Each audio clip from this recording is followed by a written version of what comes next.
Saudaraku, peluang timnas Indonesia untuk lolos langsung ke Piala Dunia 2026 masih terbuka meski digulung Cina pada matchday keempat babak kualifikasi grup C. Timnas Indonesia harus menerima kekalahan 1-2 dari timnas Cina di Stadion King Duyut Football Shandong pada Selasa 15 Oktober 2024.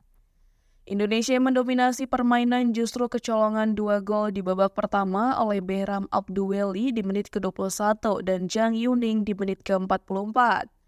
Sedangkan gol balasan baru bisa dicetak Tom Haye pada menit ke-86. Meski kalah, Indonesia tetap bisa bersaing memperebutkan dua besar klasemen.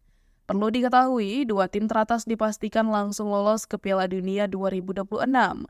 Hal tersebut sesuai dengan regulasi baru Piala Dunia yang menambah kuota peserta menjadi 48 tim.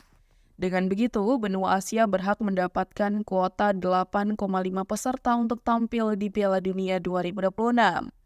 Dua tim teratas tiap grup pada putaran ketiga babak kualifikasi zona Asia akan langsung lolos otomatis. Saat ini Indonesia tertahan di urutan kelima klasemen dengan 3 angka. Skuad Garuda hanya terpaut 2 poin dari Australia yang memiliki poin sama dengan Arab Saudi dan Bahrain. Ketiga tim tersebut mengoleksi 5 poin usai bermain imbang pada matchday keempat. Australia sukses menahan imbang Jepang dengan skor 1-1 di Stadion Saitama. Sedangkan Bahrain mengimbangi tuan rumah Arab Saudi di Stadion King Abdullah Sports City Jeddah. Untuk bisa mengkudeta dua besar, Indonesia harus membidik poin setidaknya dari 4 laga kandang tersisa. Skuad Garuda akan menjamu Jepang pada 15 November 2024. Laga tersebut akan dihelat di Stadion Utama Gelora Bung Karno atau SUGBK Jakarta.